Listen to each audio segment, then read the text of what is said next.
Okay, quick overview of the roller coaster as it looks now.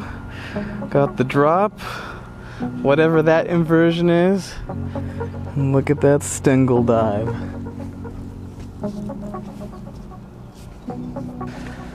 So, when I was younger, I'd hear certain people make the case that gay people were a very small percentage of the population, and they'd argue about it a lot, and that always really confused me because I thought, well, even if there was only one gay person in the whole world, well, first of all, it would really suck for them, but second of all, that doesn't give anybody else the excuse to ignore them or treat them like less of a person.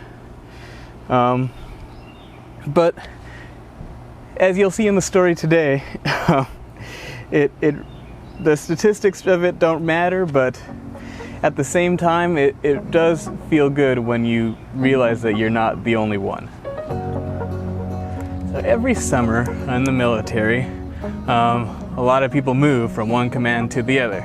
So this particular summer, I was one of the people who stayed, and a lot of my buddies left, moved away, and I had a lot of new people come in. And so on one of the first few days that I had met one of the new guys, I was talking to him, showing him some stuff in our office, and it was the end of the day. And at some point, I think we're getting ready to go or something, and he looks at me and he asks me, "Hey, do you have a girlfriend?"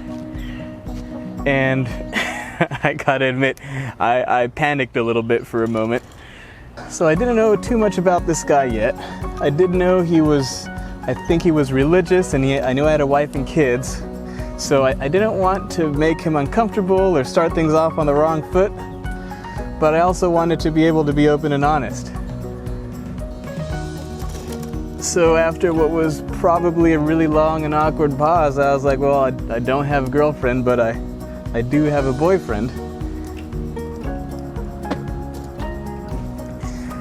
And then the woman across from us, she stands up and she's like, "Oh, that's cool.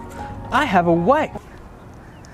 And I was just like, I was looking at her and inside I'm just thinking like, what the heck is going on? She was also black.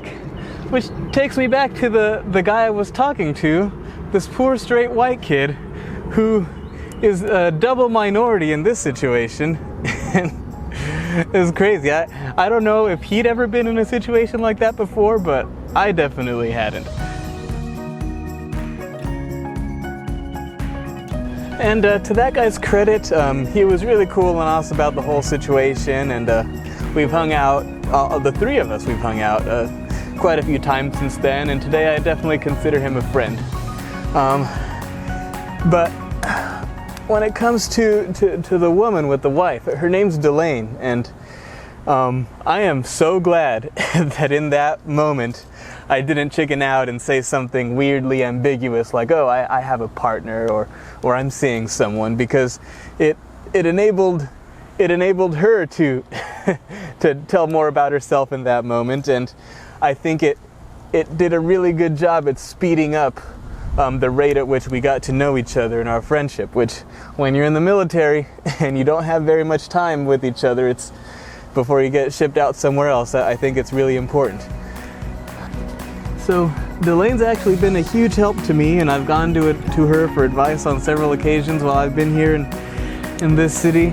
And I'm very happy to have her in my life, and very happy that we met how we did and at the time we did. She actually has a new baby, which unfortunately due to coronavirus, I don't think many of us have gotten to meet yet. So congrats to her and congrats to her wife. As you can see, it's starting to rain, so I'm gonna have to wrap this up. We're gonna see here is a little weird overbank turn over this and then through this structure, but we'll have to wait for the next update to see that. So see you next time.